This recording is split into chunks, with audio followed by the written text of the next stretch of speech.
कि इस वीडियो में हम different types of electronics component देखने जाते हैं। तो ये हमारा तीसरा पार्ट है। तो आप देख सकते हैं कि मेरे पास अभी पल्स स्विच है, तो इसे हम पल्स स्विच बोलते हैं। ठीक है, तो जब जब भी आपको पल्स देना होगा हाई और लो, तो इसको आप यूज़ करेंगे। ठीक है, ये सेम लाइक एसपीएसटी कॉन्टेक्ट होता है, बट इसमें क्या होता है, स्प्रिंग मैकेनिज्म होता है। तो जब भी आप प्रेस करोगे तो कॉन्टेक्ट हो जाता है, ये पॉइंट ऑन रहेगा, एसपीएसटी स्विच प्रिंसिपल रहेगा। ठीक है, तो जब भी आप इसको प्रेस करोगे तो ये ऑन होगा, जैसे आप रिलीज कर दोगे तो ये ऑफ हो जाएगा। तो अभी मल्टीमीटर है हमारे पास, तो हम मल्टीमीटर पे इसे चेक करते हैं।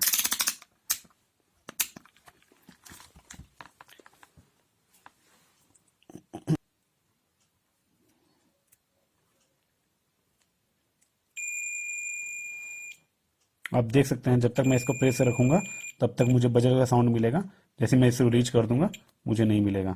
ठीक है, तो यहाँ पर आप कॉन्टेक्ट, दोनों कॉन्टेक्ट को टच करके इसमें देख सकते हैं। जिसका काम होता है पल्स देने के लिए, तो जस्ट हम लोग सर्किट में, डिजिटल सर्किट में पल्स देने के लिए काम करते हैं, हाई और लो। ठीक है,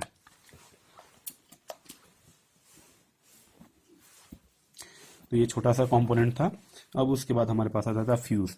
तो ये आप देख सकते हैं, ये आपका कार्ट्रिज टाइप का फ्यूज है। तो ये फ्यूज होल्डर है, तो इस टाइप का आपको फ्यूज होल्डर मिलेगा और ये यहाँ पर रिप्लेस हो जाता है। तो फ्यूज क्या होता है, आपका जस्ट ओवर करंट और शॉर्ट सर्किट कंडीशन में वर्क करता है। तो आप देख सकते हैं कि हमारे पास ये एक फ्यूज पड़ा हुआ है। तो ये फ्यूज में क्या इसका वर्किंग होता है कि ये आपका जब भी काम करेगा शॉर्ट सर्किट कंडीशन में और ओवर करंट कंडीशन में काम करेगा। तो शॉर्ट सर्किट कंडीशन में क्या होता है, आपका वोल्टेज लेस हो जाता है एंड करंट हाई हो जाता है। ठीक है, ये फ्यूज वायर है, तो जब भी ओवर करंट और शॉर्ट सर्किट कंडीशन होता है तो क्या होता है, ये मेल्ट हो जाता है। और इसका मेल्ट का नॉर्मल प्रोसेस है। तो आप जैसे जान सकते हैं कि जैसे आपके घर पे कोई 2 किलोवाट का लोड है, आप उसमें छोटा सा वायर जैसे 0.75 या उससे लेस स्क्वायर एम का साइज यूज कर लेते हो, तो क्या होता है, वो मेल्ट हो जाता है। ठीक है, तो सिमिलरली ये भी वैसे ही मेल्ट हो जाता है। जब भी हीट होगा तो इसका मेल्ट हो जाएगा। तो इसका करंट रेटिंग 10 एम्पियर है, तो 10 एम्पियर से अब करंट से फ्लो करेगा तो ये हीट हो जाएगा और ये बर्न होगा। ठीक है, तो इस टाइप से हम लोग प्रोटेक्शन के लिए यूज़ करते हैं। तो इसमें डिफरेंट डिफरेंट आता है। तो ये जो नॉर्मली अप्लाइंसेस के लिए यूज़ करते हैं, कार्ट्रिज टाइप। ठीक है, और आपका HBC फ्यूज़ भी आता है जो इलेक्ट्रिकल पैनल में यूज़ किया जाता है, HRC फ्यूज़ भी आता है। ठीक है, तो लगभग सेम ही है वो HBC। और अलग अलग ड्रॉप आउट फ्यूज़ आता है जो ट्रांसफार्मर पे आपको यूज़ किया जाता है, जो मतलब इस टाइप का रहता है, यहाँ पर कनेक्टेड रहता है। तो जब भी ये क्या होता है कि ओपन होकर खुल के नीचे गिर जाता है। ठीक है, ओपन डिस्कनेक्ट हो जाता है, फिर उसको क्या करते हैं, पर्सन आते हैं, इसको फिर कनेक्ट कर देते हैं, तो ड्रॉप आउट फ्यूज होता है। तो डिफरेंट डिफरेंट टाइप का फ्यूज होता है, ये आपके प्रोटेक्शन के लिए है। नेक्स्ट हमारे पास है स्टार्टर का। तो आप देख सकते हैं कि ये हमारे पास ट्यूबलाइट का स्टार्टर है।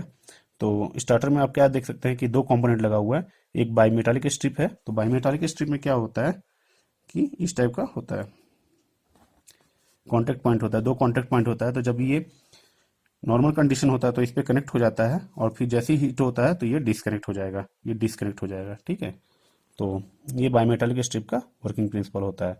और इसके अंदर क्या होता है कि ये कैपेसिटर्स होता है। ठीक है, इस कैपेसिटर का अब इसका वर्किंग कैसे होता है ये मैं आपको दिखा देता हूँ। तो पहले सबसे पहले ट्यूबलाइट का कनेक्शन देखते हैं।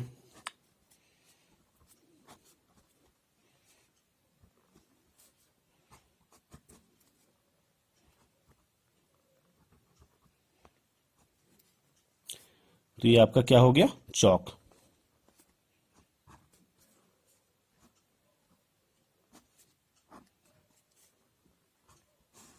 ये आपका ट्यूबलाइट हो गया।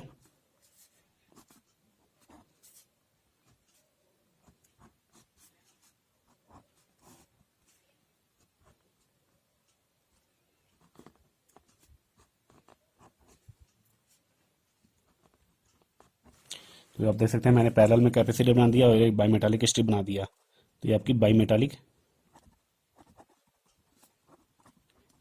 स्ट्रिप हो गई और ये कैपेसिटर हो गया। ठीक है, ये कैपेसिटर हो गया। इसका वर्किंग देख सकते हैं कैसे इसका वर्किंग होता है। तो यहाँ पर न्यूट्रल और लाइव है, तो जैसे ही सप्लाई जाएगा तो यहाँ पर क्या होता है, चौक के थ्रू सप्लाई जाता है तो इसको आयोनाइज करता है, लेकिन ये उतना ज़्यादा नहीं होता है। तो यहाँ पर क्या होता है कि जब ये पूरा हॉट नहीं होता इलेक्ट्रोड, तो इलेक्ट्रोड को हॉट करने के लिए, ताकि इसमें जो इसके अंदर जो गैस है पूरा आयोनाइज हो सके और पूरा जो mercury vapour powder, mercury powder होता है, तो इस पर रोटेट कर सके, तो इससे आपको विजिबल लाइट प्रोड्यूस हो, तो उसके लिए क्या करना पड़ता है हम लोग को, इसको हॉट करना पड़ता है। तो इधर से भी सप्लाई जाती है। तो इनिशियली क्या होता है कि आपका मतलब जब स्टार्ट करेंगे तो ये लो टेम्परेचर था, तो ये कनेक्ट हो जाता है, ठीक है, ये कनेक्ट हो जाता है।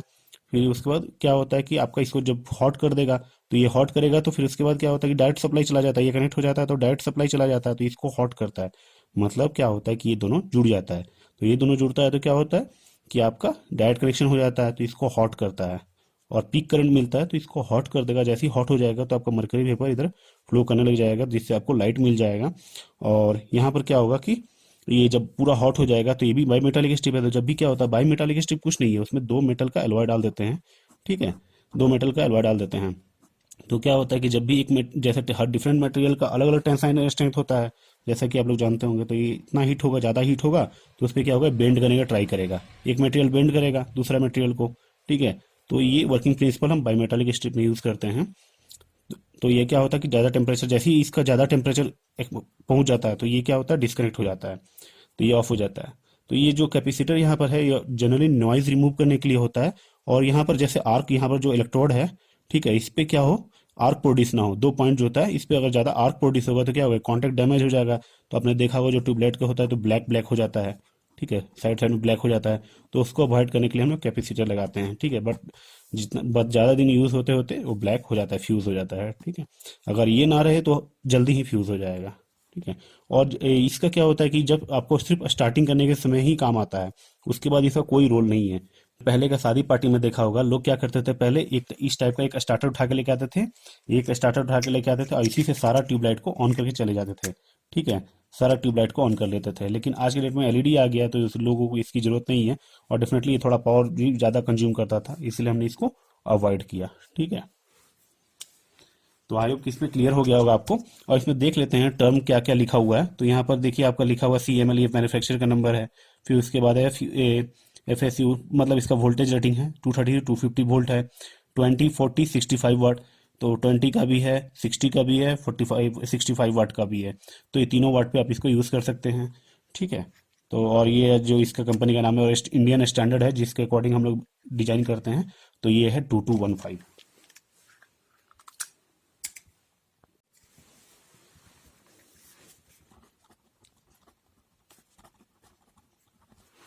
स्टार्टर के आपके पास टाइप्स भी होते हैं, ठीक है, जैसे अलग अलग टाइप होता है।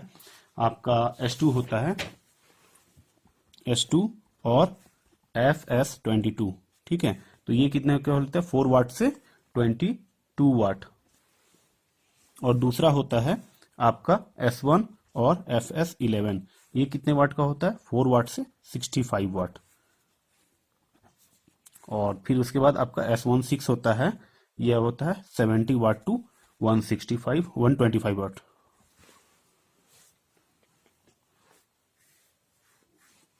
तो आई होप कि मैंने सारा कुछ इसमें आपको डिटेल बता दिया है। तो आप भी स्टार्टर के बारे में सब कुछ समझ गए होंगे। अगर आपको कुछ डाउट है तो आप जरूर कमेंट कीजिए। नेक्स्ट पढ़ते हैं हम लोग इलेक्ट्रोलाइटिक कैपेसिटर के बारे में। तो इलेक्ट्रोलाइटिक कैपेसिटर जो होता है उसमें पॉजिटिव और निगेटिव दोनों होता है, ठीक है। और जो आपने अदर कैपेसिटर देखा होगा, सिरामिक कैपेसिटर, पॉलिस्टर कैपेसिटर, इस टाइप का सिंबल होता है, वो नॉन पोलराइज कैपेसिटर होता है, उसमें कोई भी पोलैरिटी नहीं होती है।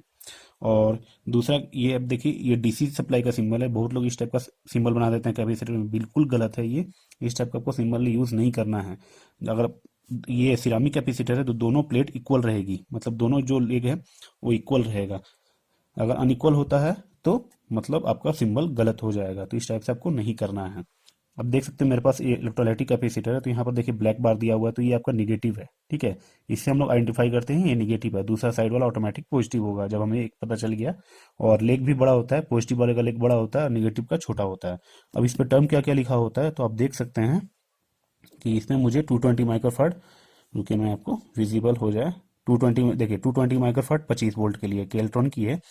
तो यहाँ पर 220 माइक्रोफार्ड की है। और मान लीजिए कि इस आपके पास कोई रिप्लेसमेंट नहीं है, जैसे 220 माइक्रोफार्ड की आप 25 वोल्ट की आपको नहीं मिल रही है, तो अब क्या करेंगे, 35 वोल्ट का यूज़ करेंगे। लोअर लेवल का नहीं यूज़ करेंगे, अपर लेवल का यूज़ करेंगे। नहीं तो क्या होगा, मान लीजिए आपने 15 वोल्ट का यूज़ कर दिया तो क्या होगा, बर्न हो जाएगा। इसीलिए हम लोग को सेफ्टी लेना है और अबव वोल्टेज का यूज़ करना है, ठीक है।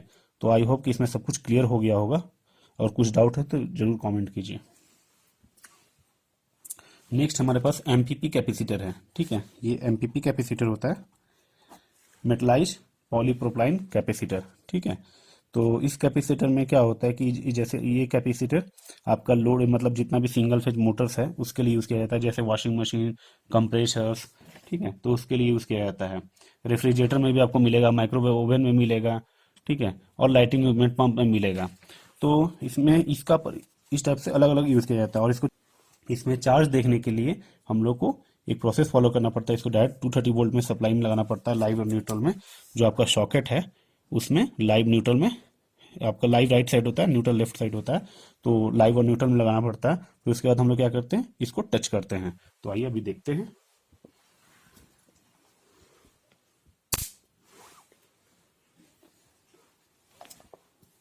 तो आपने देख लिया, हमने इसकी स्ट्रेंथ को टेस्ट कर लिया।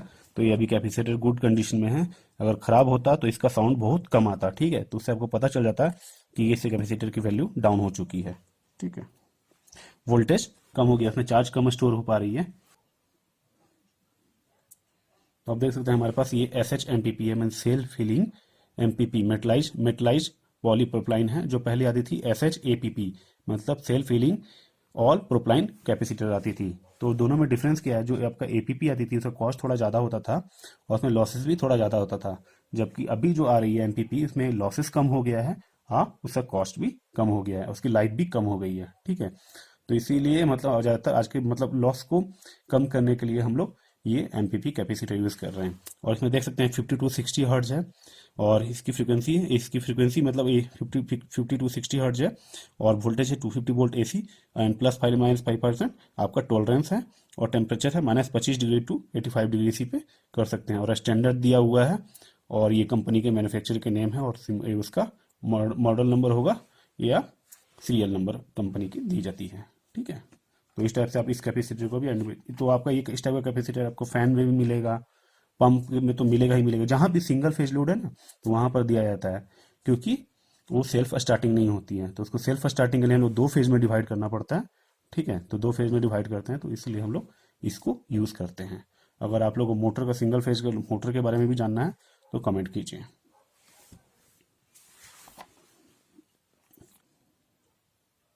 नेक्स्ट हमारे पास है कैपेसिटर। तो ये मैंने इंडक्शन कैपेसिटर खोला हुआ है।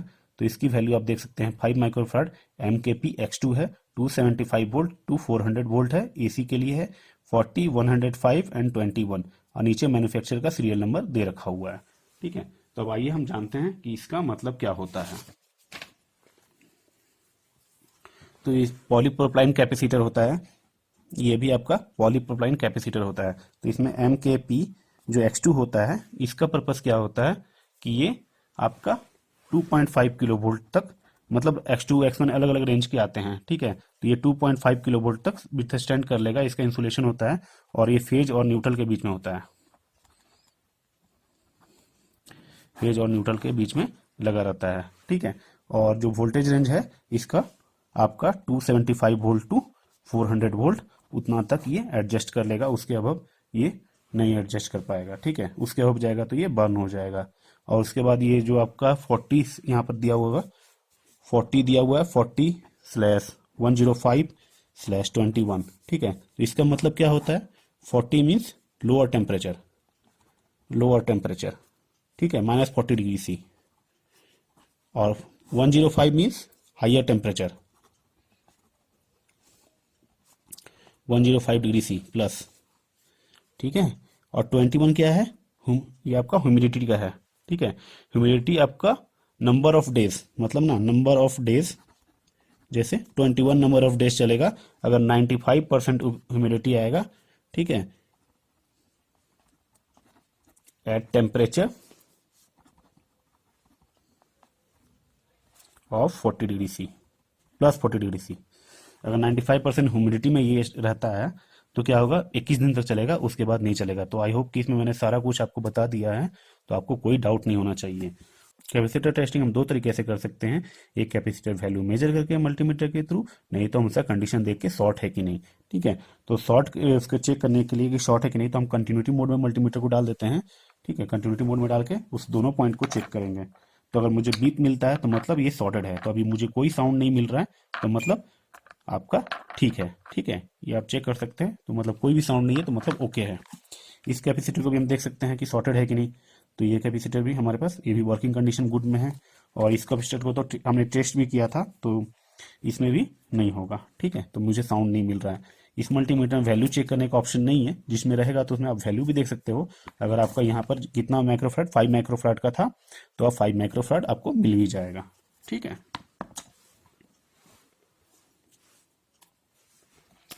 तो आई होप कि आपको सारा टेस्टिंग का भी पता चल गया है और बाकी चीज भी क्लियर हो गया होगा।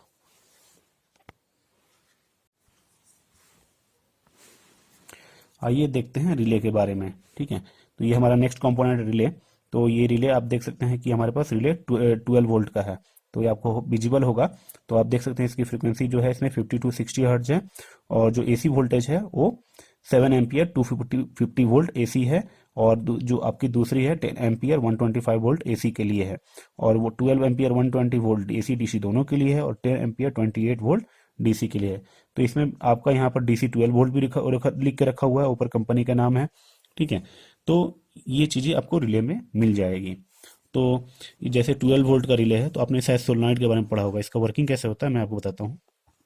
जैसे आपने सोलनॉइड के बारे में पढ़ा होगा, जैसे स्कूल में करते हैं ना हम लोग, जैसे एक नेल लेते थे, कांटी लेते थे, उस पर वाइंडिंग कर देते थे कॉपर का, यहाँ पर बैटरी से सप्लाई देते थे। ठीक है, पॉजिटिव नेगेटिव। तो ये मैग्नेट जैसे एक्ट करता था, कोई भी किसी भी लोहा को टच करके रखते थे तो यहाँ पर अट्रैक्ट कर लेता था। सिमिलर प्रिंसिपल हम भी यहाँ पर यूज़ करते हैं। ठीक है, तो इसमें क्या होता है, इस टाइप से ये मूवेबल कंटेंट होता है, मूवेबल होता है, मूवेबल कॉन्टेक्ट होता है, ये मूव करता है। ठीक है, और दो कॉन्टेक्ट पॉइंट इस टाइप से होता है।